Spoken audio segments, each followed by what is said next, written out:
I think it doesn't look that good. I think people cooking The Rock on the timeline were pretty apt, actually. I know The Rock had to get this together quick. This is the last movie he's like big in, I think, right? Because he lost a bunch of weight after this. Like, it's like prime Rock time to make a Maui movie as Rock. So much so that like they were willing to recast like the main girl, because they were like, we recast Moana, but The Rock has to be The Rock. That's got to be what happens.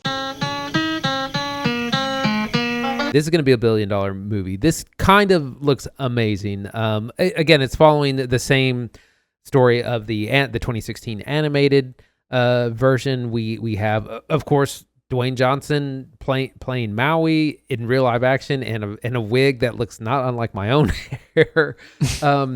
Moana herself is being played by Catherine Lagaia, I believe, but she's not actually singing in the film. They're going to have songs, but and I can't remember the girl's name who was in the original. She's still going to be doing the songs, or they're going to be using like the soundtrack, and the girl who's playing her is going to be lip syncing. But it looks great. Like the effects look really good. The stuff on the ocean. I'm a sucker for a Chosen One narrative, but it's just they're on the ocean. They're fighting the coconuts. They have to restore the heart of I can't remember. Restore the heart of the island. Nefertiti. That's the mummy. Yeah, I had it. Then I lost it. Everything you love from that movie is from the animated film is in this, and it looks pretty amazing. I think it doesn't. I'm too old for this. I think it doesn't look that good. I think people cooking The Rock on the timeline were pretty apt, actually. I think the big stuff looks fun. Obviously, they're still putting a lot of it together. It's going to be CGI heavy. It's going to be lots of the volume. I know The Rock had to get this together quick. This is the last movie he's like big in, I think, right? Because he lost a bunch of weight after this. I think he wanted to do it for like his kids because they like Moana and Maui, and like he's still like it's like prime Rock time to make a Rock movie. So to make a Maui movie as Rock, so much so that like they were willing to recast like the main girl, because they were like, we recast Moana, but The Rock has to be The Rock. That's got to be what happens. Looks fine. It'll make money for sure. It'll make money. Disney, I think, is running out of live action adaptations pretty quickly. They're gonna have to start pivoting to Pixar and Disney animated films soon, like CGI animated films soon. Stuff like Tangled has been like up in the air, so this will kind of hang out in there. But yeah, visual. Like if you're like a lighting snob, if you're one of these film Twitter people, you're gonna say this movie looks terrible, and if you're a child, you're gonna say it's the coolest movie you've ever seen in your life. So Disney killing it, right? Yeah, like Moana live action looks weird, looks fun, looks exactly like the original, because that's kind of what it's supposed to be. That's Moana. God, I gotta stop being so cynical, Andy. My God, I'm 2-0 here. I got one I'm excited to talk about. Turn it around. I know. I got one I'm excited to talk about because this movie looks like it's going to be bad, but I have faith. Maybe this will be good. So we're going to kick this off with Spider-Man Brand New Day, which came out a couple of weeks ago. Like I said, we're catching up on the show, but this was a big trailer. It's the first full release of this that we saw. We, of course, see Tom Holland, Zendaya, and Jacob Batalon back in this, along with some new faces. We find Spider-Man, in the previous films, his identity had been revealed as Peter Parker, and then in the previous film, through a magic spell that had been erased, reversed, including his friends. So his friends no longer remembered he was Spider-Man. So this kind of takes us almost back to like an origin story movie a little bit, because like he re-meets Mary Jane Watson, Zendaya's character, again, kind of in the first time. So he's dealing with that of having to reconnect with his friends. He's also experienced some sort of like DNA change, and he's beginning to lose his spider powers, and oh no. And then, of course, we see some other MCU faces. Mark Ruffalo as Bruce Banner, John Bernthal as Frank Castle, the Punisher. Also, there's rumors that an X-Men might show up on this. One Sadie Sink is rumored to be playing Jean Grey of X-Men fame. Unconfirmed yet, but that's the rumor on the street. I think this looks pretty good. Spider-Man prints money. Like, Spider-Man never goes wrong. I think this looks like a lot of fun. It's a little complicated, but even like Spider-Man is beyond a homework film. Like, no, it doesn't matter if you've seen any of the other. This could be your first Spider-Man film. It's gonna work. It always works. It looks really, really busy, but probably a lot of fun. Probably the last one of these people, Zendaya and Batalon, and I think Tom Holland. I hope it's his last one. They're all getting a little too old for these. I was under the impression they were doing like 3 more of these and wrapping it up, but I could be wrong.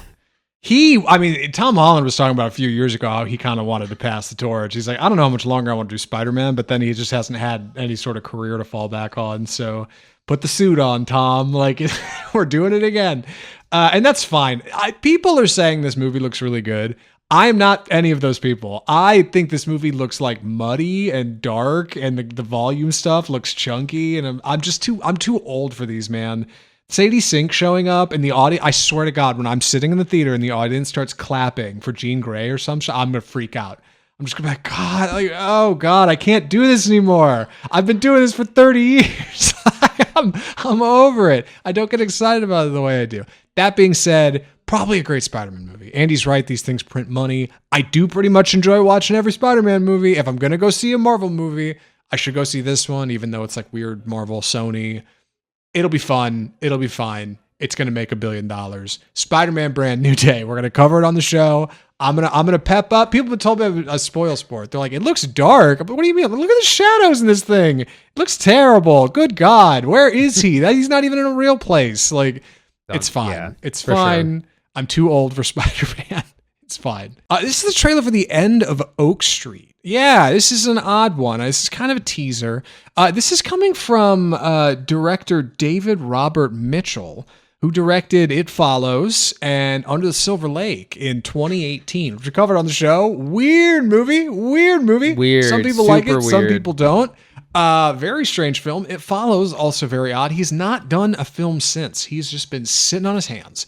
So we're coming up on, nearly a decade now, and here we get the end of Oak Street from him. And also Bad Robot, produced by J.J. Abrams. Bad Robot's been in the news because apparently they're shutting down a lot. But the end of Oak Street seems to be a film that is more than meets the eye, no pun intended. The Platt family bands together to navigate their new surroundings after a cosmic event transports their suburban neighborhood to someplace unknown. It appears to be dinosaur times. Couldn't even tell you. I think it's just the street. I'm not even sure. Film stars Anne Hathaway and Ewan McGregor. Live action. This is not a weird animated movie. This is a live action drama. As the two parents, we got a couple of kids. Christian Convery, who notably was, God, what did I see him in? Cocaine Bear. He was the young kid in Cocaine Bear. He's young Hal and young Bill in The Monkey. I know, it's terrible. Like, yeah, that's who he is. He's the two kids in The Monkey. You remember that movie?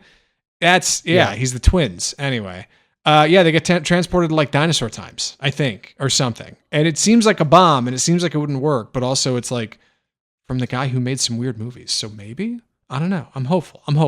Maybe something's happening here. What do you think, Andy?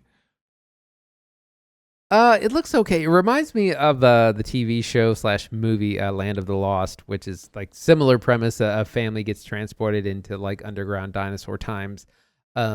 Similar thing. I feel like that premise is too basic for this director, and I think there's probably a lot more going on. Like maybe that appears that's where we are, but then there's something maybe more sinister or alien or something else going on kind of entirely. Like we really need another trailer to really discern that. So because of the director, I'll see it, but it's I'm a little skeptical as well.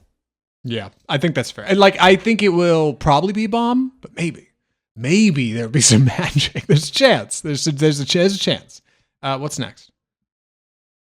We got the full trailer for Supergirl just last week, and I was super excited about this. I was a little not a little shaky on the first teaser, but I think this looks a lot better. We get a lot more look at the kind of overall story and the feel of the movie. We find Millie Alcock of House of the Dragon fame playing Kara Zor-El, otherwise known as Supergirl. She's lonely. She has lost her entire family and her people. The big difference between her and Superman Clark is that Superman is sent to Earth as a child. Kara Zor-El grows up with her family and with the city. It's like the city escapes Krypton and they survive for like a decade, and then she's the only one who makes it out. So she has like the survivor's guild essentially of being the last survivor. But she ends up on this quest with a young woman who played by Eve Ridley. They're going after a bad guy who killed her father and who has also injured Crypto, and who will pass if they don't get him the remedy to something or other. So it's a bit of a revenge story. along with Lone Wolf and Cub. We get a look at Jason Momoa's Lobo, which is kind of a fan favorite that people are looking forward to. He's kind of DC's version of Wolverine. So this trailer had a lot more action, some good music cues. We get just a little bit more feel of what the movie's going to be. I'm a lot more excited for this than I was. Zach, what do you think? I was excited for Supergirl after Superman. And then we saw the first teaser. And I thought it looks pretty good. And then we saw like kind of the full like first trailer, and I was like, it looks fine. And then this came out, and Andy was like, this trailer's way better. And I was like, yeah, all right, we'll see. And sure enough, by the 2 minutes, I was like, dang, it is a better trailer. Like, just goes to show, like, a good trailer cut can do wonders. Yeah, it's a much smaller story. It's much more intimate. We got to save the dog, man, which is like a solid comic book story, right? Like, Superman kind of gets at that a little bit. We're kind of echoing that here, like similar shapes, also like much more sincere because it has totally different meaning to this character, right? Crypto is not just like a pesky dog. She's like, he's kind of the everything. It's like her last bit of home. You know what I mean? So like having 3 days to have to team up with some kind of crazy somebody and go out and get him and got to do it fast or else it's going to like solid. That's a 3-act plot if I ever heard of one. Supergirl looks like fun. I'm optimistic. I hope Supergirl does good. I'm going to be pissed if it does poorly and somebody on the internet's like, you make a movie with girls, you make everything woke and they're going to suck. Like, no. It's none of that now. It's going to be good. I'm looking forward to Supergirl. It's going to be great. One more to talk about. We're going to talk about the trailer for the Backrooms. I keep wanting to say the Backrooms, and that's not it. It's just Backrooms from A24 and very young director Kane Parsons. We talked a little about the teaser for this, but now we have a full trailer. This is a very strange kind of, I'm going to say science fiction, fantasy, horror probably, film about a furniture store called Captain Clark's Ottoman Empire, run by Chiwetel Ejiofor, who discovers one night in the back of his store that there is a way to kind of slip in between realities into a space that he calls the Backrooms, this kind of like yellow tinted fluorescent light, endless cavernous space of hallways that goes on for miles. And the further you go, the stranger things become. He tells this to his therapist, played by Renata Ransva, who we just saw in Sentimental Value. She kind of doesn't believe it. He begins to go in and explore more. He brings in some people. And then for some reason, she ends up going in to look for him when things get very strange. This is from director Kane Parsons, very young. He's 20 now, 19 when he made the film. He's notable for kind of making Backrooms a thing on YouTube where it really got started. It was an internet meme, it's kind of horror space. He had developed a few features using Blender, an online software development thing that makes whatever 3D spaces, and he made these like handy cam things. Anyway, all those videos are still on there. They're on YouTube under his channel Kane Pixels. I've been avoiding them. People have said, go watch them if you're excited about the movie. I'm like, I think I'll just go see the movie. And if I'm interested, I'll go check it out after. But anyway, prominent YouTuber, somehow lands a big deal with A24. Now we have a film coming. Looks creepy, looks strange. I like the handycam horror stuff. Andy, what do you think? Man, this looks super creepy. I'm really into it. Like you said, the rooms just go on forever and they start to get really weird. Physics starts to change, like orientation starts. You see a couple of scenes where they're like, tied ropes around their waist so they don't get lost, but that's not going to end well. And then of course Renata Reinsva ends up going down there too good for, like, you don't get her without to just play a run-of-the-mill part. Like, you get her because you got to have something in the can for her to do. So great performance to come from her. I'm sure. I'm excited about it. I think it looks really cool. Yeah, I would not be as excited if it wasn't for who's in it. It's like if Kyle Edward Ball made Skinamarink. It's like if Skinamarink had two like incredible actors at the center of it. And it'd be like, well, how do I not go see this? Like, we've got really good talent signed on. It's coming from a studio that's kind of notable for producing good stuff like this, production studio. I don't know. Yeah, Backrooms looks fun. I hope it's a banger. Looks like a good time. Looking forward to seeing it.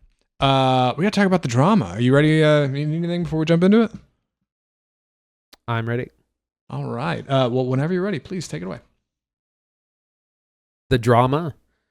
So this did just come out last week. This is the new film by Norwegian writer-director Christopher Borgli, who previously directed Dream Scenario with Nick Cage, which we did see.